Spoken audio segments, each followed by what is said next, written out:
Le président sud-africain Cyril Ramaphosa a effectué une visite d'État du 20 au 21 mai 2026 au Botswana. Cette visite se tient dans le cadre de la 6e commission binationale Afrique du Sud-Botswana organisée à Gaborone. Les deux pays entendent renforcer leur partenariat stratégique dans plusieurs domaines, notamment le commerce, l'énergie, les infrastructures et l'agriculture. Les échanges commerciaux entre les deux pays ont atteint environ 5 milliards de dollars en 2025. Par ailleurs, plus de 100 entreprises sud-africaines sont déjà implantées au Botswana, tandis que les projets d'investissement estimés à 6,5 milliards de rentes sont actuellement à l'étude.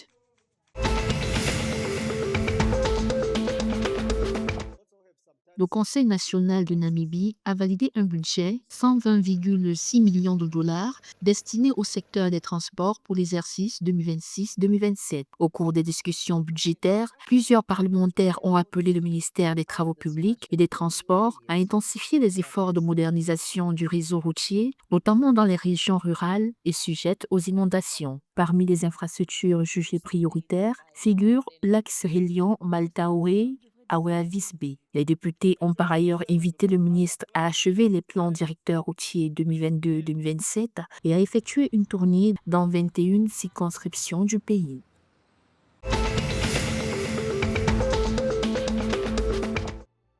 Le Mozambique va investir 10 millions de dollars dans la filière apicole afin d'augmenter la production nationale de miel, réduire les importations et développer la transformation locale. Annoncé à Maputo le 20 mai 2026, ce financement, soutenu par la Banque mondiale, servira à fournir des subventions pour l'achat de cruches, d'équipements et la formation des apiculteurs. Le programme prévoit aussi des crédits à taux préférentiel pour la transformation, l'emballage, la certification et le transport du miel. Le secteur apicole mozambicain est présenté comme en croissance avec une production annuelle estimée à environ 500 tonnes.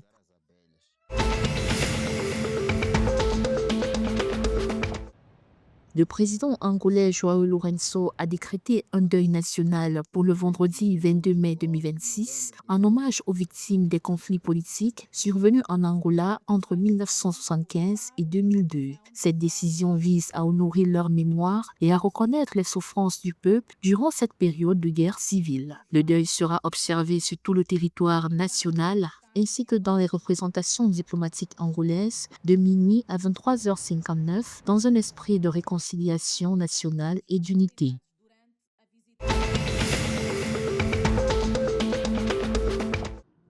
Les éliminatoires de la CAN 2027 ont été dévoilés avec 48 sélections réparties en 12 groupes et 4 équipes. Le Malawi est logé dans le groupe B aux côtés de l'Égypte, de l'Angola et du Soudan du Sud, tandis que le Mozambique évolue dans le groupe J avec le Sénégal, le Soudan et l'Éthiopie. Au total, les éliminatoires se joueront sur 6 journées entre septembre 2026 et mars 2027 avec un objectif clair. Les 2 premiers de chaque groupe se qualifient directement pour la phase finale prévue en 2027 en Afrique de l'Est, Kenya, Tanzanie, Ouganda.